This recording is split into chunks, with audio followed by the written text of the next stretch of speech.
నియోజకవర్గంలోని భారత్ నగర్ అంబిడస్ పాఠశాలలో 114 పోలింగ్ బూతుల్లో కుటుంబ సమేతంగా ఓటు హక్కును వినియోగించుకున్న మాజీ మంత్రి ఎమ్మెల్యే హరీష్ రావు శ్రీనిత.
ఈరోజు మెదక్ పార్లమెంట్ నియోజకవర్గంలో సిద్దిపేట శాసనసభ పరిధిలో భారత్ నగర్లో కుటుంబ సమేతంగా ఓటు హక్కు వినియోగించుకోవడం జరిగింది.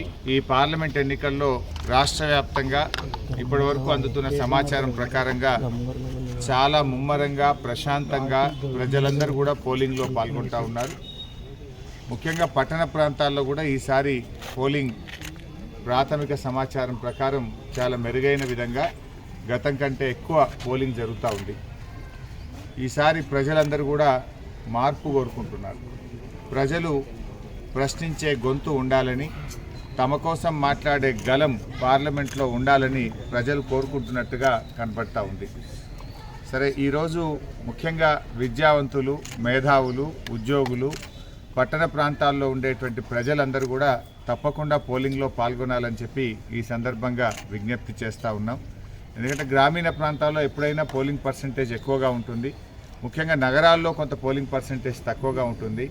నగర ప్రజలు, పట్టణ ప్రజలు కూడా విధిగా తమ ఓటు హక్కును వినియోగించుకోవాలని, ఈ హాలిడే ఓటు హక్కును వినియోగించడం కోసం ఎన్నికల కమిషన్ మనందరికీ ఇచ్చింది. ఈ హాలిడేను తప్పకుండా ఓటు వినియోగించుకోవడం ద్వారా ఒక మంచి వ్యక్తిని, విద్యావంతులను, మరి మీకోసం పనిచేసేటువంటి వారిని గెలిపించుకోవాలి. ప్రజాస్వామ్యం బలపడాలంటే ప్రజలు ఎంత ఎక్కువగా ఓటు హక్కును వినియోగించుకోగలిగితే ప్రజాస్వామ్యం అంత బలపడుతుంది. ప్రపంచంలోనే అతిపెద్ద ప్రజాస్వామ్య దేశం మన భారతదేశం. సో ఈ భారతదేశానికి ఉన్న గొప్పతనాన్ని మనం కాపాడుకోవాలి. ప్రతి ఒక్కరు కూడా ఓటు హక్కు వినియోగించుకోవాలని చెప్పి కోరుకుంటా ఉన్నాం.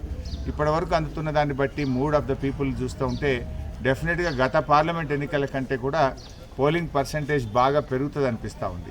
ఇవాళ వాతావరణం కూడా చాలా ప్రశాంతంగా ఉంది. రాష్ట్ర వ్యాప్తంగా నిన్న కొంత కురిసిన వర్షాల వల్ల ఎండ వేడి కూడా తక్కువగా ఉండడం వల్ల ప్రజలు మరి ఎక్కువ పెద్ద ఎత్తున ఓటింగ్కి వస్తారని కూడా ఆశిస్తూ ఉన్నాం.